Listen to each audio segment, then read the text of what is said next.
Assalamualaikum warahmatullahi wabarakatuh. Sebelumnya, perkenalkan nama saya Ayu Rahma Sofi dari kelas PPL dengan NIM 220603111005. Di sini saya akan membahas tentang pengolahan limbah cair pada industri cat.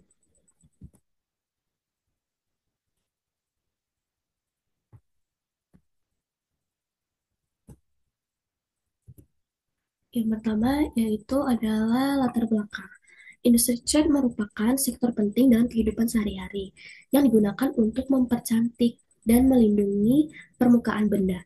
Seiring perkembangannya zaman, industri cat semakin kompleks dan beragam dengan meningkatnya kebutuhan akan estetika dan fungsi khusus. Namun, proses produksi cat menghasilkan limbah bahan berbahaya dan beracun, yaitu limbah B3 dalam bentuk padat, cair, maupun gas. Limbah cair ini berasal dari pencucian peralatan tumpahan cat yang tidak memenuhi spesifikasi dan juga cat kadaluarsa. Oleh karena itu, pengolahan limbah cair yang baik sangat penting untuk mencegah pencemaran lingkungan. Tujuan dari pembahasan ini ya, yang pertama adalah untuk menganalisis karakteristik limbah cair pada industri cat. Yang kedua adalah untuk mengidentifikasi sumber aktivitas apa aja yang menyebabkan limbah cair memiliki karakteristik tersebut.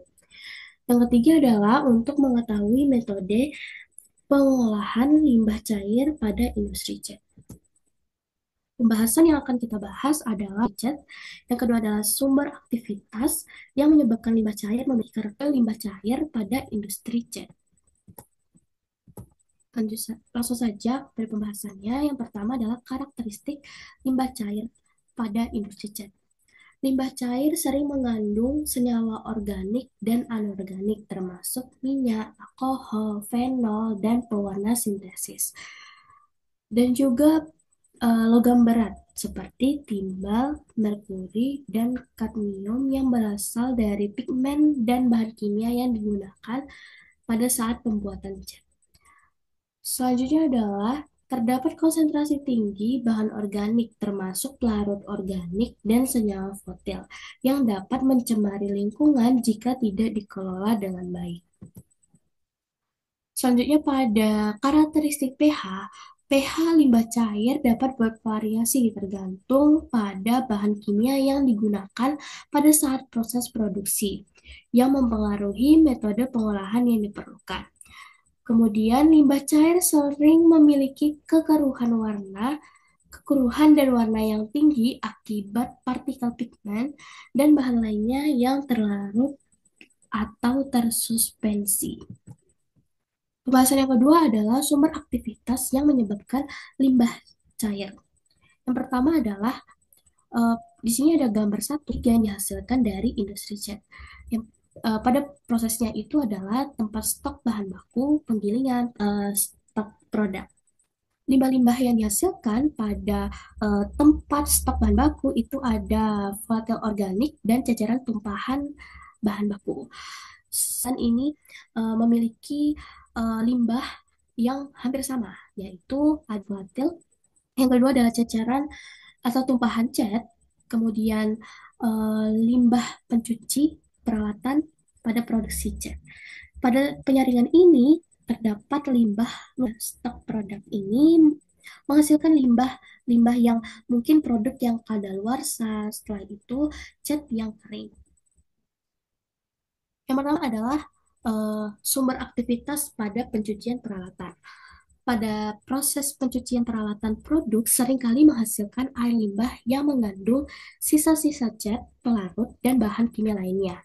Ini berkontribusi pada tingginya kadar bahan organik dan logam. Yang kedua adalah tumpahan cat. Tumpahan cat dan ceceran cat yang tidak dikelola dengan baik selama proses produksi menjadi sumber utama limbah cair yang mengandung bahan berbahaya dan beracun. Selanjutnya adalah penggunaan bahan kimia. Pada saat proses produksi cat melibatkan penggunaan berbagai pigmen, resin pelarut, dan bahan tambahan lainnya yang dapat mengandung logam berat atau senyawa organik. Jadi limbah cair yang dihasilkan dari aktivitas prosesnya seringkali memiliki konsentrasi tinggi dari bahan-bahan tersebut. Terus penggunaan senyawa organik volatil, senyawa aromatis seperti benzen, silen, dan toluen, serta senyawa ester digunakan dalam proses produksi cat dapat mencemari limbah cair. Masuk yang ketiga adalah metode pengolahan limbah cair pada industri cat. Yang pertama adalah pada pengolahan limbah cair. Jadi instalasi pengolahan limbah cair industri cat umumnya terdiri dari tangki equalization, tangki koagulasi flokulasi, tangki pengendapan primer, tangki aerasi, tangki pengendapan sekunder, dan tangki penampung. Metode pengolahan limbah cair pada produksi cat ini yang pertama ada metode koagulasi flokulasi. Proses ini melibatkan penambahan zat kimia mendestabilisasi partikel dalam limbah cair sehingga partikel tersebut dapat mengendap dan dihilangkan. Yang kedua adalah sedimentasi. Setelah proses koagulasi flokulasi, limbah cair biasanya dialirkan ke tangki sedimentasi untuk memisahkan padatan yang telah mengendap dari air limbah. Kemudian yang ketiga adalah proses biologi. Teknologi biofilm dan mikroorganisme digunakan untuk menguraikan bahan organik dan logam berat dalam limbah cair. Proses ini dapat mengurangi kontaminasi secara signifikan. Selanjutnya yang keempat adalah adsorpsi. Metode ini menggunakan bahan adsorben untuk mengikat logam berat dan bahan organik dari limbah cair sehingga dapat mengurangi konsentrasi polutan. Yang kelima adalah membran filtrasi. Teknologi ini memanfaatkan membran untuk membuang partikel dan kontaminan dari limbah cair, meningkatkan kualitas udara yang dihasilkan. Yang terakhir adalah pengolahan termal. Proses ini melibatkan pembakaran limbah untuk mengurangi volume yang menghilangkan kontaminan berbahaya, meskipun harus dilakukan dengan hati-hati untuk menghindari emisi berbahaya. Nah, untuk pengolahan lumpur ipalnya sendiri dapat dilakukan beberapa metode, yaitu yang pertama adalah stabilisasi atau solidifikasi. Metode ini bertujuan untuk mengurangi mobilitas bahan berbahaya dalam lumpur dengan menggunakan bahan pengikat seperti kapur, yaitu CaO, dan fly ash. Proses ini dapat melibatkan karbonasi untuk meningkatkan stabilitas material padat yang dihasilkan. Kemudian ada composting. Lumpur ipal yang mengandung banyak bahan organik dapat dikelola menjadi kompos sebagai sumber karbon. Proses ini tidak hanya mengurangi volume limbah, tetapi juga menghasilkan produk yang digunakan sebagai pupuk.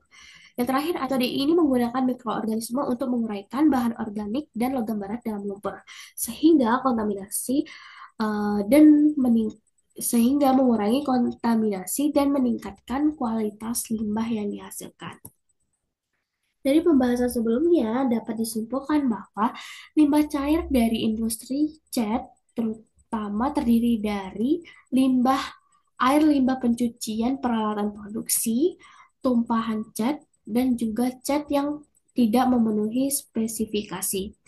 Limbah ini sering mengandung bahan berbahaya dan beracun, yaitu limbah B3, termasuk senyawa organik volatil dan logam berat yang dapat mencemari lingkungan jika tidak dikelola dengan baik. Pengolahan limbah cair dapat dilakukan melalui beberapa metode. Yang pertama, koagulasi flokulasi, sedimentasi, dan proses biologi menggunakan teknologi biofilm. Sementara itu, pada pengolahan lumpur ipalnya dapat dilakukan dengan teknik stabilisasi, solidifikasi, composting, dan solid bed biolasing, serta untuk pemilihan metode yang tepat harus mempertimbangkan karakteristik limbah dan tingkat pengurangan bahan yang dibutuhkan.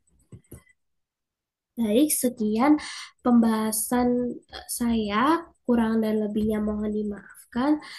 Wassalamualaikum warahmatullahi wabarakatuh.